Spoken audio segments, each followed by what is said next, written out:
जो middle class है वो एक राहत की उम्मीद कर रही थी कि कुछ राहत मिले इनकम टैक्स स्लैब्स के अंदर। हालांकि आपने कहा कि देखिए पिछले 2 साल से टैक्स नहीं बढ़ाया गया, तो क्या इसी को राहत माना जाए कि टैक्स नहीं बढ़ा है?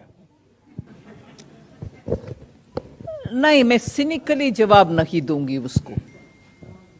सिनिकली अगर देना है तो मैं बोलूंगी हाँ टैक्स बढ़ा नहीं है इसीलिए राहत है। नहीं, I am not saying that. There are times when you can give. There are times when it'll have to wait a bit longer. So I'm sorry it didn't happen. But बहुत सारे जो मिडिल क्लास का हुआ वो भी middle class के खाते पे डालिए ना। Middle class across the board, मैं बजट में जो उपयोग की लाइन वो आपको पढ़ना चाहती हूं। It's not one particular segment. किसान में मिडिल क्लास नहीं है, एमएसएमई में मिडिल क्लास नहीं है, अफोर्डेबल होम्स में मिडिल क्लास नहीं है, उन सबको राहत दिलाया नहीं है। हम मिडिल क्लास मतलब क्या बोलते हैं? अफोर्डेबल होम्स जो देते हैं मिडिल क्लास को देते हैं। सीनियर सिटीजन्स में मिडिल क्लास नहीं है। आज स्टॉक मार्केट में रिटेल इन्वेस्टर के नाम पे जो जाते हैं क्योंकि फिक्स्ड डिपॉजिट में रिटर्न्स इतना अच्छा नहीं है इसीलिए स्टॉक मार्केट में जा रहे हैं, वो मिडिल क्लास नहीं है। सो मिडिल क्लास के वर्णन हम मन में रखें प्रश्न पूछने से पहले। सवाल था कि मिडिल क्लास को टैक्स में राहत नहीं मिली, तो जवाब मिला किसान, लघु उद्योग, जिन्हें सस्ते मकान मिलने हैं, क्या वे मिडिल क्लास नहीं है?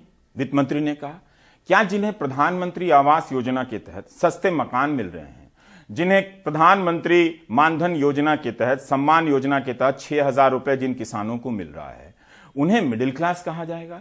भारत का किसान कब से मिडिल क्लास हो गया?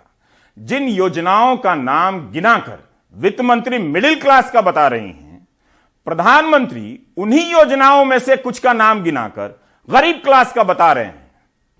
इस बजट का एक महत्वपूर्ण पहलू है गरीब का कल्याण।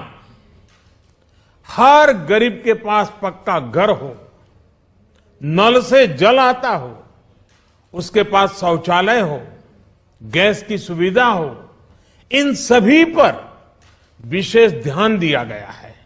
इसके साथ ही आधुनिक इंटरनेट कनेक्टिविटी पर भी उतना ही जोर है। आगे बढ़ने से पहले यहां पर एक ऐतिहासिक घटना का जिक्र करना चाहूंगा जो आज घटी है।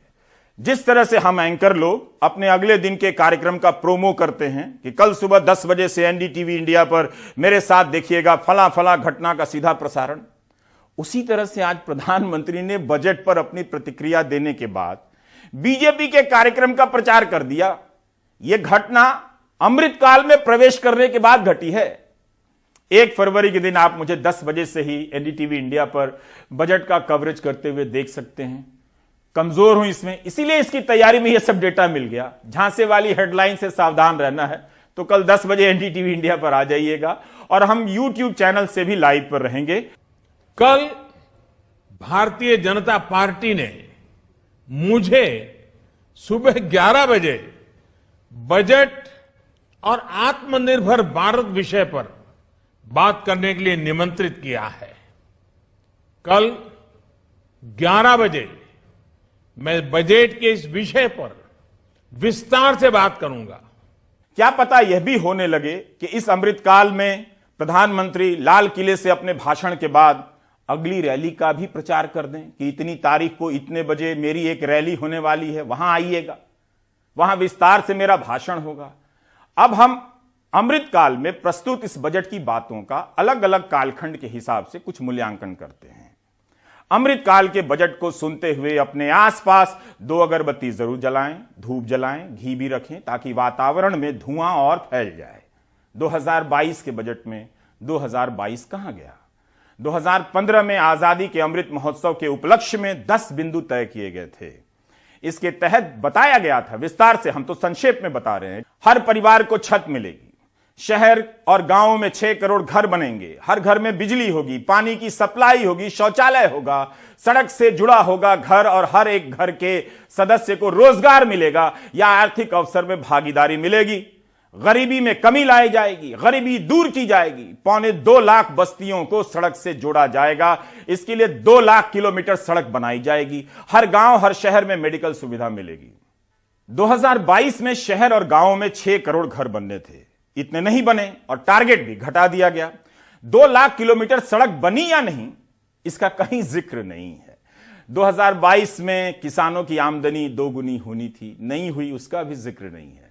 इसकी भी बात गायब कर दी गई। आप देख रहे हैं कि 2022 के टारगेट का क्या हश्र हुआ आपके सामने। फिर भी आपको बताया जा रहा है कि अब विजन अगले 25 साल का है, जब भारत की आजादी की 100वीं सालगिरह मनाई जाएगी और उस साल 25 साल पुराने विजन के पूरे होने का कोई हिसाब